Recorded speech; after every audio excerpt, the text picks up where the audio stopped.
नाम गायत्री।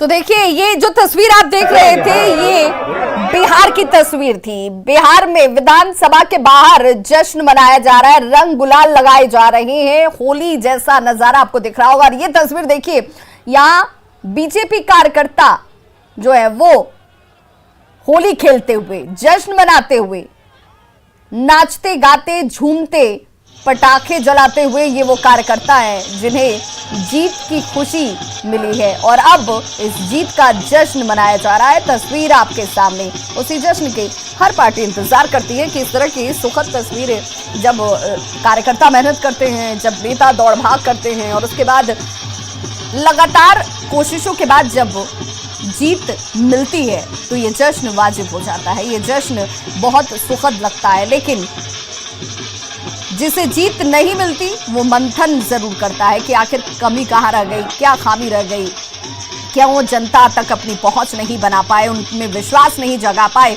और ये सवाल इस वक्त सबसे ज्यादा अगर किसी को परेशान कर रहा होगा तो वो है कांग्रेस, जो कि बड़ी राष्ट्रीय पार्टी, लेकिन आज उसकी स्थिति को लेकर के ये सवाल सभी उठा रहे हैं और खुद कांग्रेस भी इसे लेकर परेशान जरूर होगी कि आखिर इन हालातों में कांग्रेस क्यों पहुंच गई। और बड़ी जानकारी देखिए, बार बार आपके टीवी स्क्रीन पर इस वक्त ब्रेकिंग के जरिए वो महत्वपूर्ण जानकारी हम आप तक पहुंचा रहे हैं, जिसमें मणिपुर सीट, 2 सीटें बीजेपी ने अपने निकालनी है जिनमें परिणाम आ चुके हैं और ये 2 सीटें जो है वो मणिपुर से है बीजेपी के पास जाती हुई, जिसमें एक सीट बावगई सीट है, डॉक्टर यू देवेंद्र सिंह इनकी तरफ से ये जीत हासिल की गई है। और वो तमाम एक एक सीट की जानकारी जो है वो प्रामाणिक और सटीक तौर पर न्यूज़ 18 बिहार झारखंड आप तक पहुंचाता हुआ।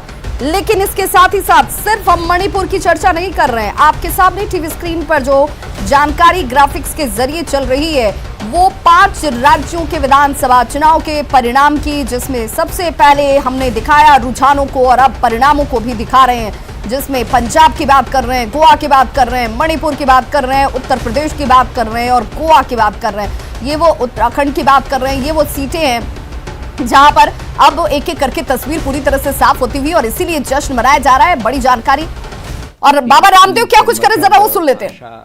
इनके परे अब वो राष्ट्रीय एकता, अखंडता, संप्रभुता, राष्ट्र का विकास, पहले ध्रुवीकरण की बात होती थी, अब सशक्तिकरण की तरफ देश बढ़ रहा है।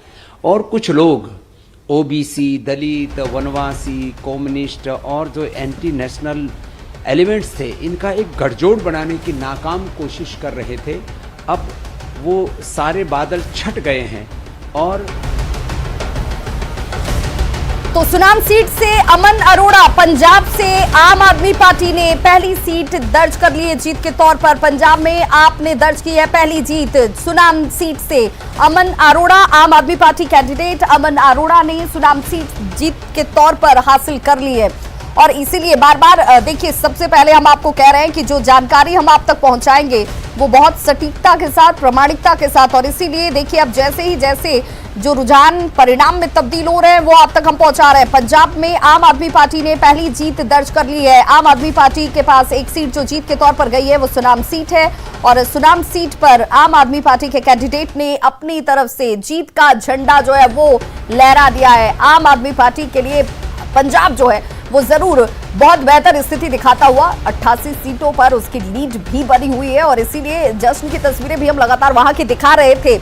लेकिन आपको लिए चलते हैं बिहार विधानसभा, क्योंकि यूपी के चुनाव का असर बिहार पर जरूर पड़ता है और सारे विश्लेषक कह रहे हैं कि इसका असर आने वाले लोकसभा चुनाव की बात कर लीजिए, बिहार में आरजेडी और कांग्रेस की सेहत पर भी किस तरीके से पड़ता है, यह भी अपने आप में बहुत महत्वपूर्ण हो जाएगा। लेकिन बिहार विधानसभा का रुख कर लेते हैं, वहां पर हमारे सहयोगी अमित हमारे साथ लाइव जुड़ गए हैं। अमित, जरा तस्वीरें भी दिखाइए और प्रतिक्रियाएं भी लीजिए।